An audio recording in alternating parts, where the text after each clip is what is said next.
Fala, Lorde, beleza? Aqui é o Samuca. E eu sou o Salsicha, vulgo Gabriel. E você sabia que a Arlequina não era pra ser uma personagem icônica da DC? Sim, a Arlequina era pra ser só uma personagem secundária no universo do Batman. E hoje vamos falar como ela se tornou a icônica Arlequina que conhecemos na DC. Então se aconchegue aí no seu sofá, na sua cadeira, na sua cama e já deixa o seu like. Se inscreve no canal E bora pra história.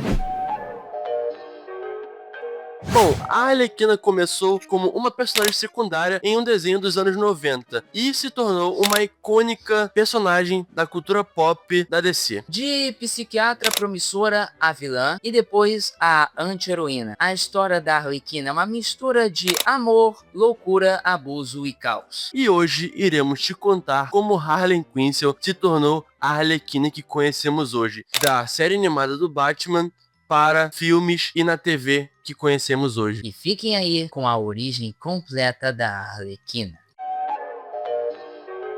A Arlequina surgiu de uma forma quase improvável, mas acabou se tornando uma das maiores vilãs ou anti-heroínas da cultura pop. A personagem foi criada em 1992 por Paul Dini e Bruce Timm, exclusivamente para aparecer em apenas um episódio da série do Batman, a série animada. Ela apareceu pela primeira vez no primeiro episódio da 7ª temporada da série, que é O Favor para o Coringa, de 1992, onde ela foi apresentada como uma personagem secundária, excêntrica e carismática ajudante do Coringa. A ideia inicial dela era ser uma personagem secundária criada para cumprir uma função pontual na história. No entanto, a mistura de humor irreverente e também a popularidade que ela se tornou inexplicavelmente depois daquele episódio fez com que o Paul Dini colocasse ela na HQ da Batgirl em 1993 e por aí em diante ela começou a aparecer em várias outras HQs. O legal é que toda vez que ela aparece em algum episódio ou em alguma HQ, ela sempre aparece de algum jeito inexplicável, como se ela já fosse cânone da DC Comics há mais de 30 anos já. Nos quadrinhos, a sua história foi aprofundada, revelando a sua identidade como Harley Quinzel, uma psiquiatra brilhante que trabalhava no Asilo Arkham e que também acabou sendo manipulada emocionalmente pelo Coringa. Essa origem também trouxe uma camada dramática inesperada, transformando a Arlequina muito mais do que uma vilã cômica. Ela passou a representar temas como dependência emocional, abuso psicológico, obsessão e busca por autonomia. Elementos tornaram a personagem mais complexa e interessante. Com o passar dos anos, a personagem evoluiu constantemente, seja no estilo ou no seu visual, mas as suas carismáticas aparições nunca mudaram e foram sempre icônicas para a DC e para o universo nerd desde a sua primeira aparição em 1992, provando que até poucos detalhes em algumas séries ou HQs podem tornar elas um sucesso, seja de um jeito ou de outro. A criação da Arlequina foi marcada por inspirações tanto curiosas como improváveis. Paul Dini teve a ideia da personagem depois de assistir a cena de uma novela Days of Our Lives, em que a atriz Ellen Sorkin aparecia em uma sequência de sonho vestida como um bobo da corte. A cena tinha um humor exagerado, um charme carismático, a personagem tinha um estilo parecido com o da Arlequina. Então, depois de assistir essa cena, Paul Dini criou o visual da Arlequina, que inicialmente era retratada como uma pessoa vestida com roupa de bobo da corte vermelha e preta. Vamos, Flamengo! Flamengo! Aí ele achou a inspiração tão boa que convidou a Ellen Sorkin para ser a primeira voz da Arlequina no episódio de Batman, a série animada em 1992, que eu falei anteriormente aqui. A sua voz que é aguda, seu sotaque, a sua risada também foram pontos principais para definir ela como a primeira dubladora da Arlequina e também foi a que inspirou Doutora Harley Quinzel. Antes de se tornar a Arlequina, Harley Quinzel era uma jovem marcada por uma origem familiar problemática. Crescendo num ambiente com pais abusivos, ela aprendeu a associar amor à validação e controle. Com isso, ela se formou em psiquiatria. Para entender a mente humana, ela recebeu a vaga no Asilo Arkham, onde estava uma pessoa lá que tinha alguns transtornos mentais um pouquinho peculiares.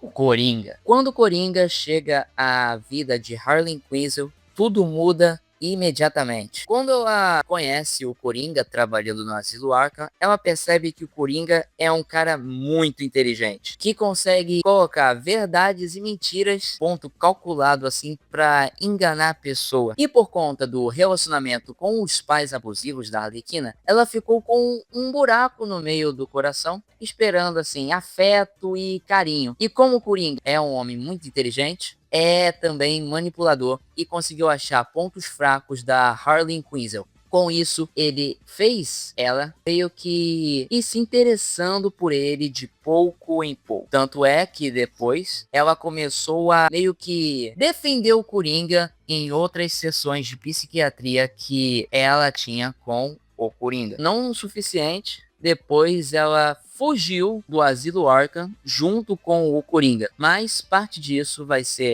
falar aqui que vai ser o Samuel. Mas antes vem uma participação especial da Duda. Fica aí. Fala aí, galera, beleza? Eu me chamo Duda e eu vim aqui fazer uma participação, né, no vídeo falando sobre a origem da Arlequina e vim falar um pouco sobre a infância dela. Todos os fatos que se conectam dessas histórias sobre a Arlequina é dela ser uma menina muito perturbada da cabeça. E as informações que eu vou tirar sobre a infância dela é desse livro aqui, que inclusive eu tenho um pôster, O Amor Insano, que é o livro de 2018, que foi lançado pelo Paul Dini e Pat Cadigan. É esse livro aqui.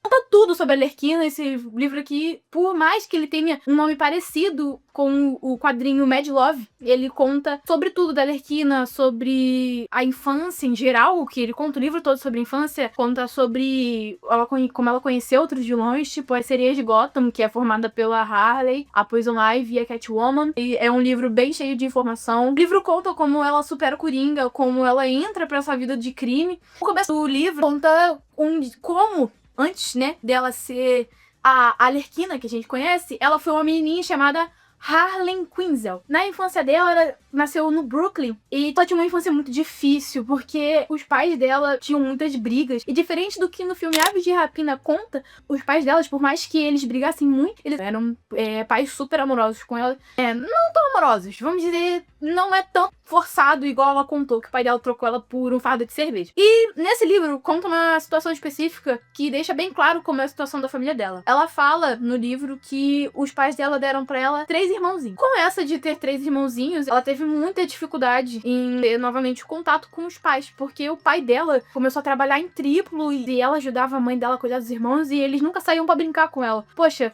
ela tinha 7 anos, uma criança de 7 anos deveria estar brincando. O primeiro trauma que ela teve, que fez ela duvidar um pouco da capacidade dela, da sanidade dela, quando o pai dela tira um final de semana pra ficar com ela e leva ela pro parque Coney Island, que é um parque do Brooklyn, nesse universo da Arlequina. E eles se divertem, passam o dia todo se divertindo. Ela fala que a mãe dela não deixaria ela fazer certas coisas que o papai dela deixa. E ela conta como é um dia perfeito, como o pai dela ama ela, como ele leva ela nos brinquedos e não arrega pra ir em nenhum dos brinquedos. E como ele leva ela pra comer e não se importa se ela deixar a maçã caramelada, né? Depois que o caramelo acaba. Ela conta várias situações que acontecem. Era pra ser um final feliz nesse dia, mas como foi o primeiro trauma dela, né? O pai dela, ele é um golpista, vamos dizer assim. E no dia anterior, foi roubado um dinheiro de uma boate que outra gangue de criminosos eram pra ter invadido e roubado o dinheiro. Mas quando eles chegaram lá, não tinha mais nada. E descobriram que foi o pai da Harley. Acontece que os criminosos encheram ele de porrada e na frente da Harley. E a Harley querendo apartar a briga, mas não conseguia, porque ela tinha só 7 anos. E isso já de noite, quase de madrugada. A Harley foi atrás de um carro da polícia que tava ali por perto pra pedir ajuda. Mas ela não sabia que o pai dela era um cara do mal. Quando a polícia chegou, os criminosos já tinham ido embora e tinham deixado o pai da Harley aí jogado. Policiais pegaram o pai da Harley e levaram pra delegacia pra interrogar ele, né? Nesse meio tempo, a Harley ficou assustada e pergunta pros policiais se elas estavam fazendo a coisa certa, se eles não tinham pegado a pessoa errada, que o pai dela não era uma pessoa ruim, porque, poxa, ela era uma criança, ela não sabia que o pai dela era um criminoso. Depois disso, os policiais desatentaram e a Harley acabou voltando pro lugar que fazia ela feliz, que foi pro Coney Island. Quando ela volta, ela diz que o parque tava muito assustador. E ela conta como o parque tava escuro e tal, como os criminosos não são, né? Seguiram a filha dele, na filha do Nick. Lá no parque, eles raptaram ela. Eu acho que o nome de um é Tony e o do outro Spike, dos criminosos. O Spike era mais parrudo e o Tony era menorzinho e mais fraco. Aquela coisa daquela dupla dinâmica que um é mais forte, mais brutal e o outro é menos... Enfim, ela narra como é que eles iam dar um fim na família dela. Ela diz que o pai dela não poderia ir buscar ela, então ligaram pra mãe dela falando que era pra buscar ela no Coney Island. Só que o plano deles não era só ela ir buscar, era matar a mãe da Harley. O que eles iam fazer com a Harley? Eles iam vender pra um amigo pervertido do mafioso, que era chefe do Spike e do Tony. E, tipo assim, ela faz umas piadas pra tentar distrair o mais burro, que é o Tony. E consegue 2 vezes escapar, porque ele tava segurando ela assim pelo braço, e ela foi contando as piadas, e ele foi rindo, enfraquecendo, e ela fugia do braço dele e escapava, ia pra algum brinquedo, mas no final eles sempre conseguiam pegar ela de volta. A noite finalizou com ela conseguindo escapar, indo pra Casa Maluca, que é o brinquedo favorito dela, fazendo uma armadilha pra eles com cola e glitter. É muito divertido ver ela brincando com os bandidos. A gente vê que ela não batia bem da cabeça desde já, porque ela diz que ria da situação. Ela diz que via os bandidos presos e dava gargalhada. E tipo assim, pô, pra uma criança normal, né? Nunca estaria nessa situação que ela estava. A noite finalizou, 3 horas da manhã, com a mãe dela matando o Spike, que foi o que sobrou, porque o Spike, no meio do caminho, deu um tiro no Tony, porque ele se irritou com o Tony. Finalizou com a mãe dela matando o Spike com aquele martelo que tem em parque de diversão, que você consegue bater, e se chegar lá em cima e tocar o sino, você ganha alguma coisa. Quando acaba e ela vê a mãe dela, abraça a mãe dela, ela fala: mamãe, a gente pode levar esse martelo pra casa? E eu achei isso uma referência muito boa, porque mais pra frente, das armas mais famosas que a Harley usa realmente é o martelo. A gente vê que hoje em dia a Harley é nada mais do que uma criança ainda. Na mentalidade dela, uma criança, mas se for pra precisar ser séria, a Harley vai ser séria. A Harley vai levar as coisas a sério, mas do jeitinho dela, entendeu? Mas é isso, eu acho que eu não tenho muito pra falar sobre a infância da Harley, e esse foi só o primeiro trauma dela. Ainda tem muito mais, mas é só uma resumida boa aqui, e pra contar como é que realmente aconteceu da Harley ser essa palhaça aí que a gente vê hoje em dia, um dos maiores ícones da DC, uma das maiores vilãs da DC. Foi um prazer participar do vídeo, beijão, e até a próxima, se tiver uma próxima, né? Valeu! Olá, nerdolas! Eu sou o Gustavo, também sou um dos 5 nerdolas, e hoje vim falar da nossa querida parceira Lazarus, onde lá temos esse belo cordão do The Last of Us, também temos esse belo cordão do Olho de Agamotto, temos vários tipos de cordões e várias coisas. Caso você seja um ótimo fã de cultura geek, caso goste de mangás, e entre outros. Também não temos só isso, temos belas HQs como um exemplo, esta linda HQ de Ultraman e Vingadores. Não só ela, como também temos o incrível Hulk Carcereiro das Almas, onde você pode acabar encontrando até mesmo todos os volumes desta HQ. Como podem ver, este é o terceiro. Porém, caso você tenha sorte, consegue encontrar até mesmo o volume 1 ao volume 4. Não é apenas isso, também temos o HQ Piada Mortal que está por aqui. Então, espero que vocês curtam o vídeo e se inscrevam no canal. E se por favor, puderem deixar aquele like legal, porque ajuda demais a gente e a recomendar os nossos vídeos para outras pessoas. Agora, voltamos ao vídeo porque este vídeo está incrível. Bom, após sua completa quebra de ética e psicológica, Harley Quinn, mais conhecida como Arlequina, começa a pagar pelos seus crimes, indo na prisão chamada Asilo Arkham, onde todos nós conhecemos. Só que, tem um porém, Harley Quinn, ela tenta parar de lutar dentro do Asilo Arkham, em sua cela, para poder voltar ao normal. A Arlequina, ela fez isso não para voltar ao normal, ela não fez isso. E sim, ela fez isso para fazer um armário dentro da sua cabeça. Como assim, armário? Ela quer guardar todo o caos que ela sofreu durante sua infância até a vida adulta para poder, quando sair dali, fazer todos pagarem pelo o que ela estava fazendo ali. Inclusive, podemos ver isso no filme Esquadrão Suicida 1. E com isso, ela tem uma certa surpresa. Ela vê que uma ordem de capangas acabam matando os guardas do Asilo Arkham e consegue tirá-la dali. E quem está por trás do disfarce de guarda? Exatamente, ele, o seu primeiro paciente, o Coringa, fazendo com que ela caísse mais no abismo da loucura, se jogasse de cabeça até ele. E com isso, o Coringa via a Arlequina como uma capanga substituível. Ele logicamente pensou o seguinte: ela só tem necessidade de afeto. E eu não tenho nada a ver com isso. Então eu vou só usar ela pra cometer os crimes e pronto, depois largar ela. O Coringa pensou assim. E foi cometendo crime pra lá, crime pra cá. Até que, no filme da Arlequina, Aves de Rapina, podemos ver que a Arlequina terminou com ele porque o Coringa contou toda a verdade. Coringa foi lá, terminou o relacionamento com a Arlequina. Relacionamento entre aspas, tá? A Arlequina era só uma peça de quebra-cabeça nos planos do Coringa. E além da vida amorosa que ela teve com o Coringa, sim, ela teve uma segunda vida amorosa, no caso, uma parceira. Na série de TV Harley Quinn, ela tem uma vida amorosa com a Era Venenosa. Nessa série, nos mostra que ela está muito bem com a Era Venenosa do que estava com o Coringa. Nessa série, nós vemos que a Arlequina ganha poderes. Só que não é um poder, por exemplo, não é um poder igual o Homem-Aranha ganhou. Não sai tirando T por aí,